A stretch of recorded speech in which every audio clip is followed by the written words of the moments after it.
Queridos, a graça e a paz do Senhor Jesus, amém?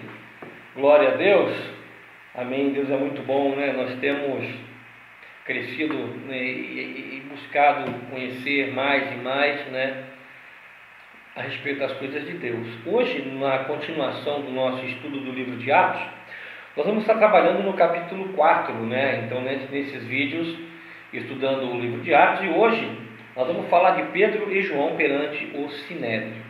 Certo? Então está lá no capítulo 4, do 1 ao 22, né, para nós estarmos tendo como base esse nosso pequeno estudo, né? Os sacerdotes, o capitão da guarda do templo e os saduceus foram atraídos por quê? Uma multidão que se reunira para ver o milagre que havia sido realizado e agora ouvia, né, a explicação de Pedro. Então, os sacerdotes tinham uma influência especial na política do país, e muitos eram sacerdotes, né? Muitos eram aqueles que estavam ali. E esses sacerdotes tinham seus muitos parentes também, bastante parentes eles tinham. O capitão da guarda do templo obedecia às suas ordens. Os saduceus eram membros de uma seita religiosa judaica, poderosa, né? Que não acreditava na ressurreição dos mortos. Esses líderes religiosos eram os que tinham mais a ganhar, vamos dizer assim, financeiramente ao cooperar com os romanos, né? Os fariseus não estavam no grupo. E sabemos que alguns dos seus líderes também se achavam convertidos, como José de Arimateia e também Nicodemos, né? O que Pedro dizia muitos indignava, pois foram eles que haviam planejado, né, a apreensão também e incentivado a crucificação do Senhor Jesus Cristo. A notícia que estava divulgando no templo, dando o seu testemunho pessoal da ressurreição do Senhor, era especialmente nociva para eles, pois, fosse verdade, o crime que haviam cometido ficaria aprovado, né? Então, eram duas testemunhas, ele e João, e perderiam toda a sua autoridade. Precisavam calar os dois apóstolos. Portanto, prenderam os dois até o dia seguinte, pois já estavam anoitecendo, já estava chegando a noite, né? E não era permitido ter uma reunião no Sinédrio para se fazer julgamento à noite. Então, levam-se, né?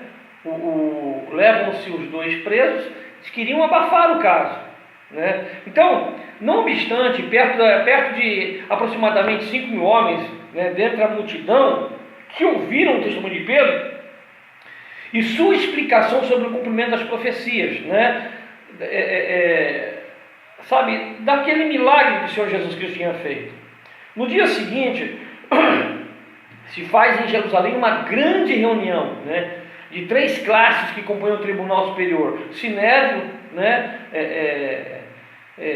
que era o responsável, aquele tribunal, né, que iria julgar aquela situação. As autoridades, né, os chefes dos sacerdotes, que eram saduceus, os escribas, geralmente fariseus, e os anciãos, né, presbíteros e líderes do povo, né?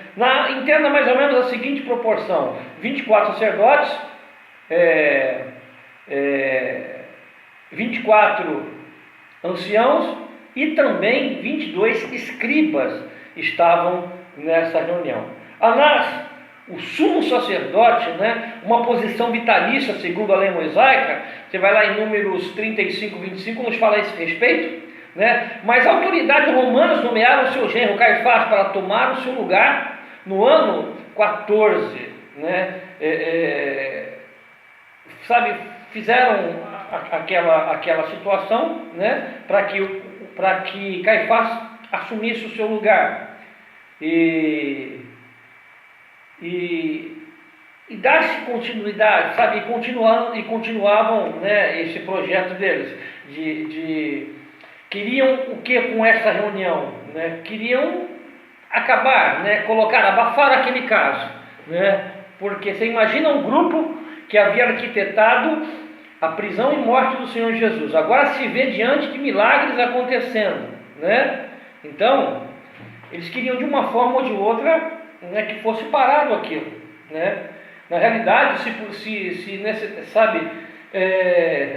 eles tivessem condições, eles teriam é feito muito coisa muito pior com os apóstolos, né?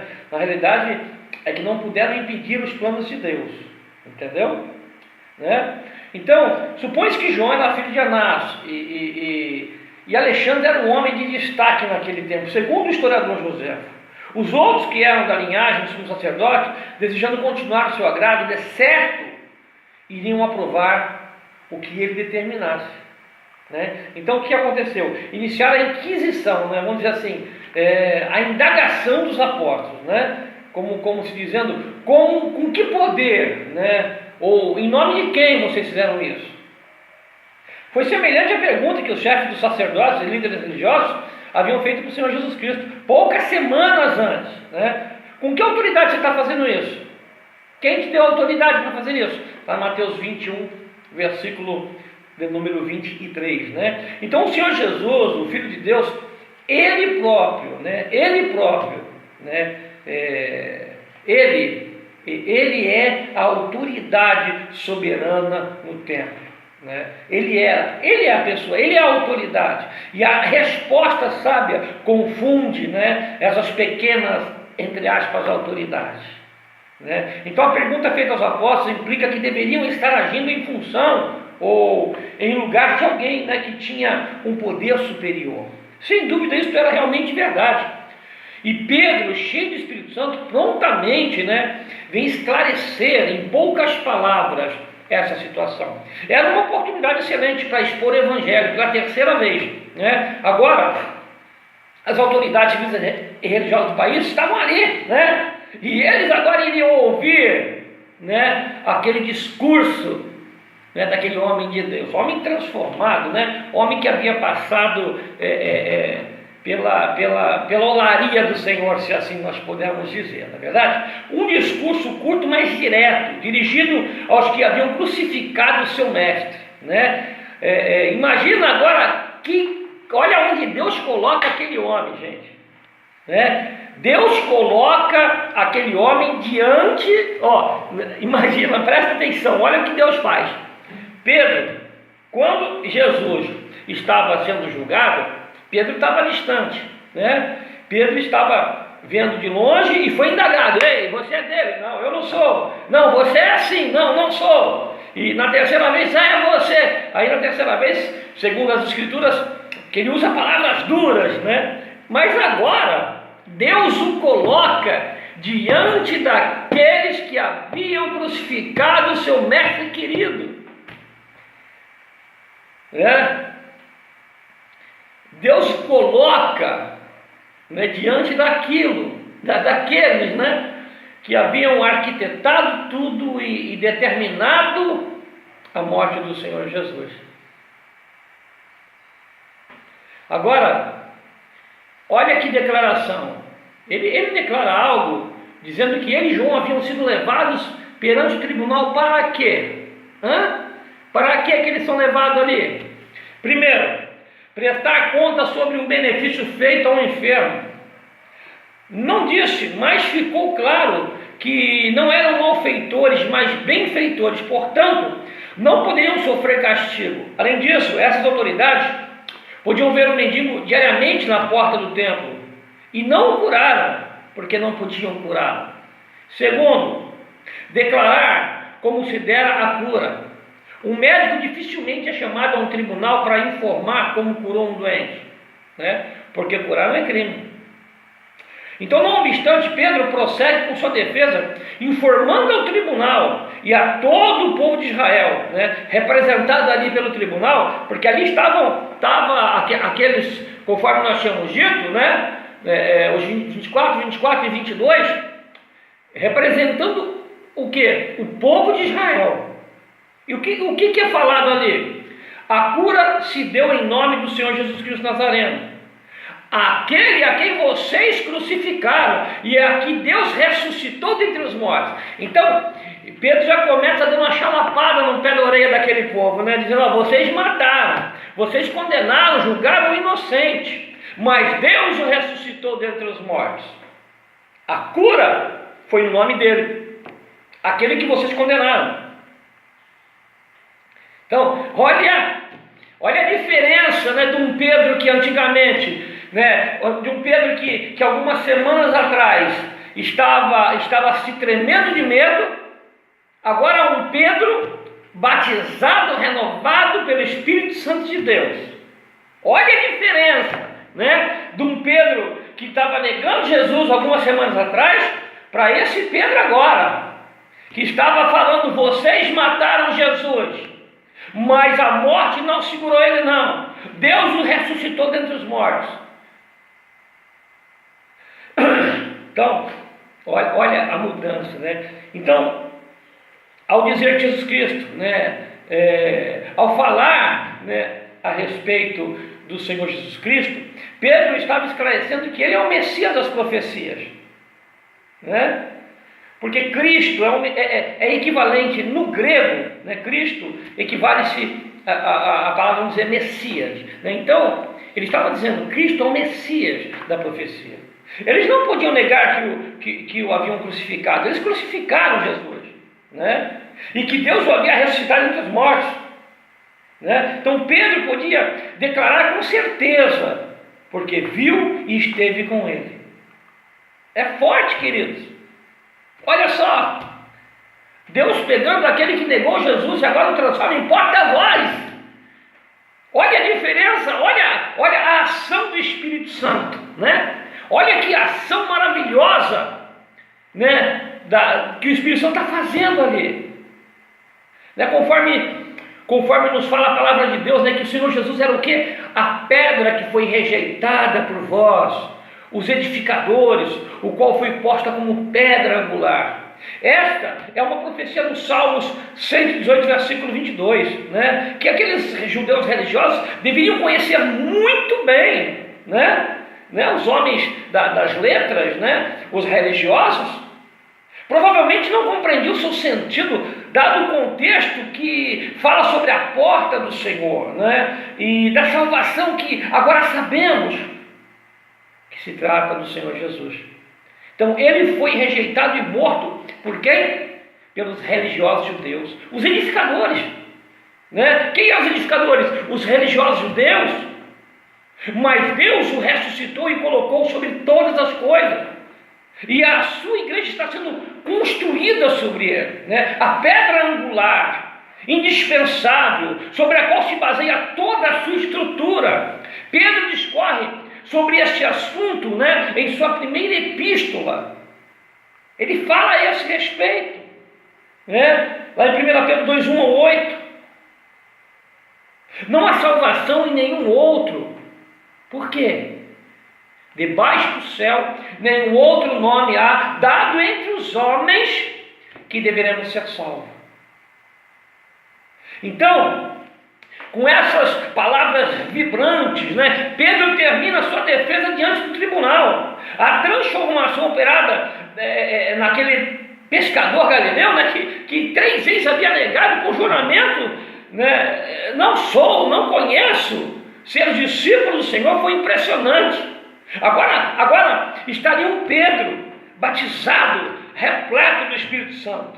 A sua declaração simples, é clara, né, sem rodeio, havia em poucos minutos provado sua inocência e ainda revelado a grande culpa dos líderes judeus que estavam ali no tribunal. Olha como Deus faz as coisas, né? Me lembro agora, quando o salmista fala: preparas uma mesa perante mim na presença dos meus adversários ou inimigos.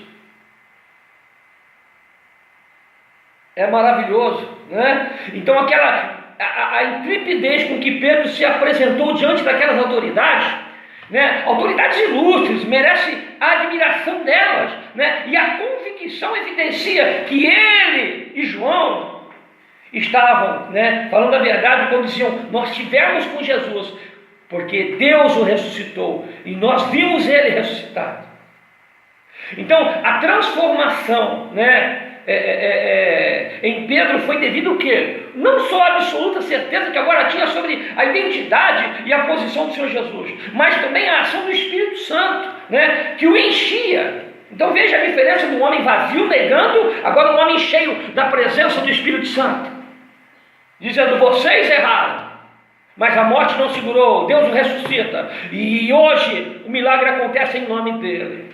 Então ainda hoje, o Espírito Santo transforma os homens e mulheres para que estejam aptos a exercer a função na igreja, né? Seja na obra missionária, seja no ministério, no apoio dos trabalhos, né? Na doação financeira, nos desafios.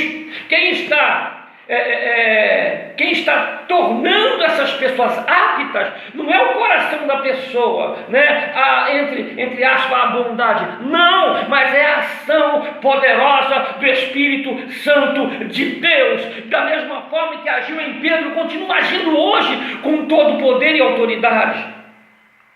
O homem que foi curado também estava em pé com Pedro e João, testemunha inegável do milagre sobrenatural feito em nome do Senhor Jesus, né? E o tribunal era forçado a aceitar mais essa evidência, né? Que o testemunho de Pedro era verdadeiro. E agora era impossível negar aquilo que estava acontecendo, a prova estava ali, né? Então as autoridades ordena que os 3 fossem retirados do recinto, né, do sinédrio, para que eles pudessem deliberar sobre o que fazer diante destas circunstâncias imprevistas, né? E agora, o que nós vamos fazer? Né? Então, a preocupação maior que eles estavam era que chegasse ao conhecimento de todos, né, aquilo que Pedro e João proclamavam, ou seja, a identidade do Senhor Jesus Cristo e a sua ressurreição, evidenciando o grande pecado que havia sido cometido pelo povo, né, por aqueles líderes do povo que estavam ali agora. Entendeu? Não podiam encarcerá-los sem condenação, não podiam condená-los por terem feito a cura, nem por darem testemunho daquilo que eles estavam vendo e ouvindo. Então, decidem soltá-los com uma admoestação severa, para que se calassem e nunca mais mencionassem o nome do Senhor Jesus Cristo, né? Foram proibidos de falar e ensinar em seu nome. Pedro e João lhe respondem que há uma resposta a esse respeito, né? Uma resposta, sabe, de quem realmente está cheio, repleto da presença do Espírito Santo de Deus. Uma resposta forte, né? Como dizendo, como nós vamos obedecer vocês e desobedecer a Deus? É impossível nós calarmos nossa boca e deixar de falar aquilo que vimos e ouvimos. Então as autoridades continuam ameaçando, né? Mas tiveram que deixá-los ir, porque todo o povo estava louvando a Deus pelo acontecimento. Então olha só, o milagre levando pessoas a querer saber quem era Deus, né? O homem que havia sido curado tinha mais de 40 anos de idade e era muito conhecido, né? Bem conhecido pelo público que passava por ali, entendeu? Então olha Deus fazendo de uma forma tremenda e sobrenatural, o mesmo Deus que está agindo hoje. Então por que não você que está me ouvindo agora abrir teu coração e dizer: Espírito Santo de Deus, toma todo o meu ser e usa-me segundo o teu querer. Eu renuncio a mim e eu quero a tua vontade em minha vida, em nome de Jesus. Deus, a tua vontade, né? Da mesma forma que o Senhor agiu na vida de Pedro, age na minha vida. Amém? E aí você vai começar a viver também, através do poder sobrenatural do Espírito Santo de Deus, da mesma forma que Pedro viveu, né? Talvez com mais intensidade, a ação do Espírito Santo hoje, em tua vida, em teu ministério, em nome de Jesus. Amém?